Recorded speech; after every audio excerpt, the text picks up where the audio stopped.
Welcome back to Salam Media. The time is 8:43.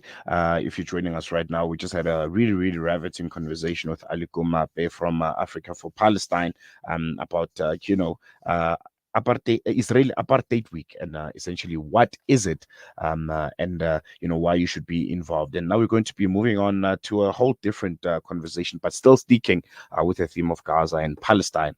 We'll be speaking about humanitarian organizations and the role that they're playing, in trying to alleviate, in trying to cushion a bit, the atrocities that are currently happening in Gaza. We're talking to the founder of Human Aid SA, Ahmed Osman, who's joining us via telephone.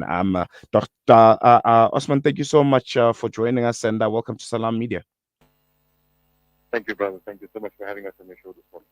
Thank you so much, Ahmed. Ahmed, with every disaster, with every conflict, with every kind of instability, whether it's a natural disaster or a man-made one, humanitarian organizations seem to be at the forefront of trying to alleviate or whatever atrocity that might be happening. Looking at Gaza and currently what's happening, as humanitarian organizations, as people that have seen, a variety of, different atrocities and catastrophes, um, how would you, sum it up for us from a humanitarian point of view? We might speak, politics, and all that it has to do with it, but from a humanitarian point of view, how do you guys view the situation and what's currently happening in Gaza? Look, everyone is quite well aware of the crisis that's taking place in Gaza. I mean, you know what? So not from the political perspective. I'm more looking at from a humanitarian. There are people that are in need, and there are people that are in dire need. So our response as humanitarian organizations, I mean, both all Human Aid and every other organization, is to respond to the crisis to ensure that the people have the aid that they need to survive. You know, in principle, that's what it is. And we are fortunate as Human Aid that we've got ground partners that we're working through in Egypt, in Cairo specifically, on the outskirts of Cairo, closer to Rafah border. We have distribution centers and we pack aid. Now, aid is defined into different categories. You've got different types of emergency aid. One would be your food, which is definitely your food parcel, which would be your grocery hamper. And then you get a hot meal type of emergency aid where freshly prepared food is also distributed. Then you have season. I mean, it was now not long ago, it was winter. It's probably coming out of winter now towards the latter part of winter. So there was a need for blankets, there was need for clothing, there was need for tents. And very important also, quite often we overlook, is hygiene packs and medicine. I mean, in the initial part of this crisis, Human Aid responded with two priorities, which information that we were given from inside Gaza, which are dire need, which was food and medicine. So those are the two things that we started off with. Then we progressed into meals which we were able to source in Gaza and prepare in Gaza and distribute to the people of Gaza. And then we evolved into, from information that we gathered from the ground partners inside Gaza, that there's a need for now winter warmth and hygiene packs. And those are as per the need, and when it arises, we respond, and other organizations, the likes of, respond to those type of crises. And I'm pretty sure, with a situation like that, logistics must be, very difficult to try and maneuver. Maybe the collection and trying to get everything together might be the easy part, but getting, whatever you guys are collecting into Gaza, how has that been, and how easy or difficult has it been, considering, from us what we see on the news and just how difficult it is for trucks to get in and to get out. I'm sure it must have been a logistical nightmare, to try and offer that helping hand to the people of Gaza. A nightmare, obviously caused by the Israeli occupier forces.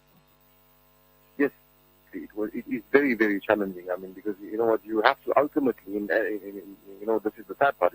You have to get the permission from the Israelis to enter into Israel territory, which is now, we know as Palestine, which is what they consider as Israel, is to enter into Gaza to provide that relief and aid. But we are fortunate that through the Egyptian Red Crescent and through the Palestinian Red Crescent, and also especially through the Egyptian authorities, that our ground partners, which is Hack Solutions, we've been with them on the ground. We've negotiated with service providers, as in products, as in the groceries and the emergency relief aid, and the logistics, because transport also is, it can take a week, it can take 2 weeks, it can take 3 weeks in which the truck can be waiting to get in through the Rafah border, the Rafah crossing, and enter into Gaza. So we are still fortunate, be what it be, that aid is still getting in. Not as much as we want, not as much as we really need, but it is definitely getting in through the Rafah crossing into Egypt to provide aid.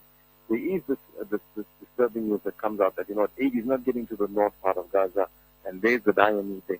Now, if you look at the entire system of how it works, northern part of Gaza was bombed quite intensively in the beginning. So everybody the people of Gaza try to seek refuge coming towards the south. And also when we send aid in, we've got to ensure that the aid gets delivered to the people that are in need, and also that the truck drivers themselves and the product and the truck itself is also going into a safe territory to be able to provide, to deliver the aid, come back through the border, come and reload and go back in again. We've heard of incidents where aid trucks were bombed, and obviously now that service provider now becomes reluctant to send any more aid in because it's costing, it's a loss of a truck and the driver for him. This aid obviously goes into what we would refer to as a safe territory. Now, for a while, if you look at the place like Khan Yunis was a territory for a while where it was safe and there was no bombing taking place. And eventually, then the bombing started in Khan Yunis, so the people have fled and moved down further south towards the Rafah border. So that's where aid used to go to. It's where also we can ensure that the safety of the goods, the truck driver, and the vehicle itself, and there's a need. There's always people across on the Egyptian, on the Rafah crossing on the other side of the Egyptian border. There's over 1.5 million people just sitting outside the border, the Israeli border, waiting for assistance and waiting for some sort of help.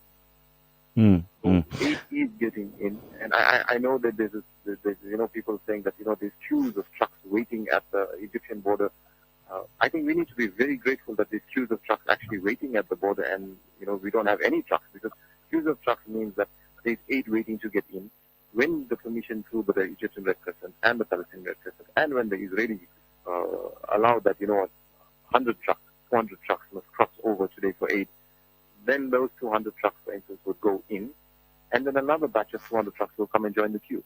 So we're grateful that there's always a aid waiting to get in, and when they allow the certain quantity that they seem fit, then alhamdulillah it goes in.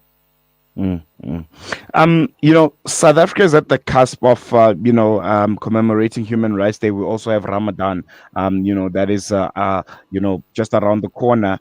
How do you plan to use these very two auspicious moments to, highlight, what's happening in Gaza, and ultimately make sure that people land that hand in hand and, contribute as much as they can during very auspicious times that we'll be commemorating here in South Africa for the people of Gaza?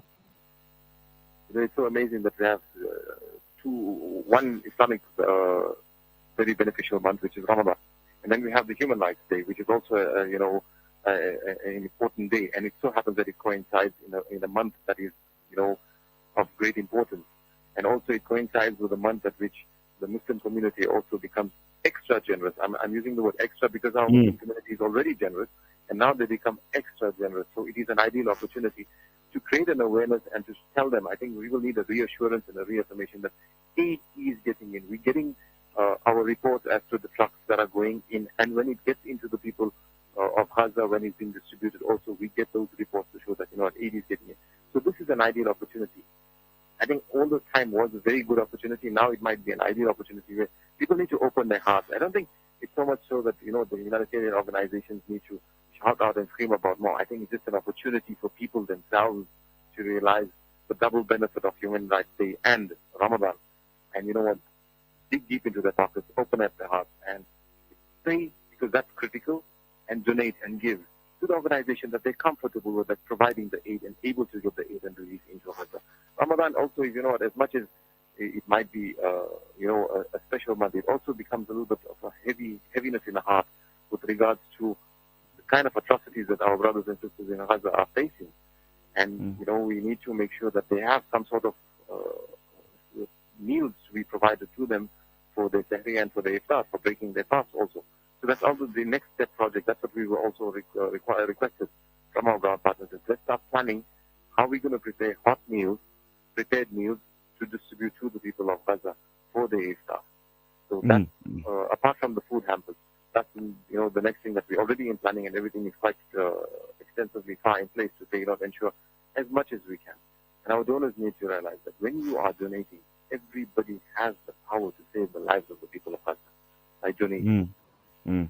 No, very, very, very powerful there. Ahmed, we can't run away from the fact that, we're living in very, very difficult economic times. And also there's, what one might call or consider donor fatigue. How do you guys plan on working around these situations? And having people understand that, although this stuff is tough financial times here in South Africa, but there's a very big need and a very big, well, I can say responsibility that we have towards the people of Gaza, considering that our brothers and sisters, and also they also lended a support during our dark times here in South Africa. Look, I'm very, very confident in this fact. I don't like using the terminology donor fatigue. I mean, because I believe it's in giving that we get. Mm, So the more we give, I mean, we give with the heart to say that, this is providing aid to humanity. This is providing aid from the little that I got, from the lot that I got. That this is providing in some sort of relief to another person. Then we shouldn't be challenged with donor fatigue, because whatever you're giving, you're going to get way more in return. That's the system of the Creator, that He's made it such that He says it's in giving that you're going to get.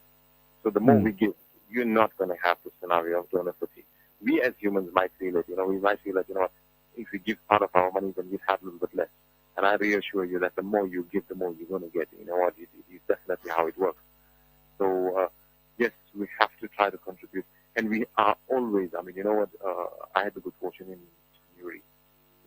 I visited Palestine, and I was in Jerusalem again. And I can assure you, and I can reassure you, I know, because I've traveled to Jerusalem plenty of times before, that the people of Palestine always had love for the South Africans. But rest assured, they have a phenomenal amount of more love for the South Africans, post what our South African people did not long ago, when they stood against the whole world and they said, enough is enough. mm, mm. No, definitely. And I'm pretty sure you have various initiatives for those that say I also want to get involved. I want to work with my hands. Whether it's helping with packing, whether it's helping with distributions in any kind of way. How can they get involved? Do you have those initiatives and channels to get people involved in that capacity, and not just have them send whatever little financial contribution through? So most of our trips, when we do go across to go to the stakeholders here, we take some donors with us. Donors that are prepared to come in and get involved and pack the hampers with us. They contribute towards the project itself, but they pack the hampers with us. They load the trucks up with us, and we see the truck off. So it does, we do have that opportunity. But I encourage more so. I encourage people, you don't have to be there to give. You can be give. So you can share an action here, a charitable action here, and it has the repercussions, and the benefit will be rewarded there. So get involved locally. I would encourage a lot of donors that this is an ideal opportunity. Come up Ramadan, especially, everybody is quite in high spirits of this sense of giving. So not only give your charity, but get involved in giving your charity. And we as Humanitarian provide that platform for our donors and for our volunteers. But get involved in giving your charity. So we have a system in place, especially weekends when more donors are available, to take part in distributing here locally, and with the right intention, it will be of benefit there. But we will also still have, meal preparation and all those type of things that are taking place in Gaza. Obviously, it's not something that you and I can go across, because we're not allowed to enter into Israeli territory to go and physically distribute the product to them. But we have ground partners that are inside that are going to do it on our behalf, that are giving us the feedback all the time. Mm, mm. And your contact details, how do people get hold of you? Where are you based?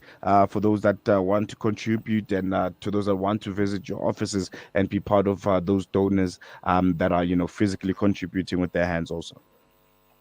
I'll give you three means of contact. One is we've got our WhatsApp line. You can WhatsApp the number 0786 20 13 10. That's 0786 20 13 10.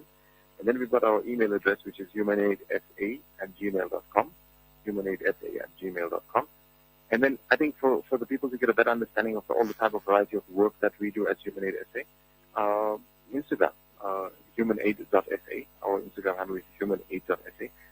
That platform will be able to give you our contact details, our banking details, and all the different types of projects and work that humanoid does both locally and internationally.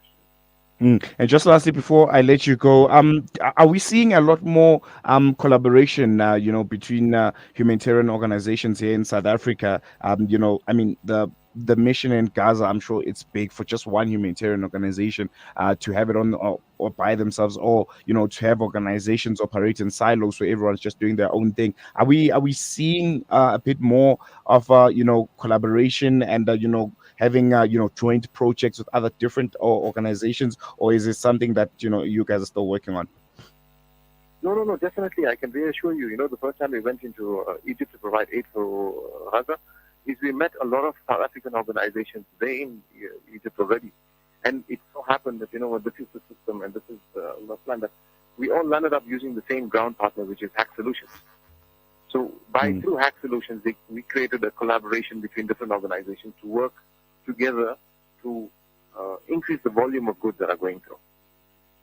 So there is definitely a collaboration between different organizations, and there's a networking between different organizations, and even individual business people that are now using the platform of Hack Solutions in Egypt and using that as the means to get aid. Here within South Africa, there are definitely, you see, different organizations working together to create benefits. The ultimate aim is to provide aid to the people that I need. I think nobody's aim is any different. So that is definitely the cause, and the means to do it is definitely to work together, because together we can do so much more. No, I think we can leave it there. Thank you so much, Ahmed. And I think whenever you guys have any ongoing projects, I'm sure you can let us know, and we'll be sure to catch up with you and try to spread the word as much as we can and have people get involved. But we're going to leave it there for now. Jazakallah so much for giving us your time. Shukran, brother. Wa alaikum salam wa rahmatullahi wa barakatuh. Walaikum salam. That was Ahmed Osman, the founder of Human Aid SA, speaking extensively about the work that they're doing and other various humanitarian organizations in aiding the people of Palestine, particularly going to the month of Ramadan, which coincides with Human Rights Month here in South Africa. Very two auspicious moments, one very religious and one very intrinsically South African. We're going to take a quick break. After this, we'll be taking the news with Zai Chero, giving you the latest on local and international current affairs.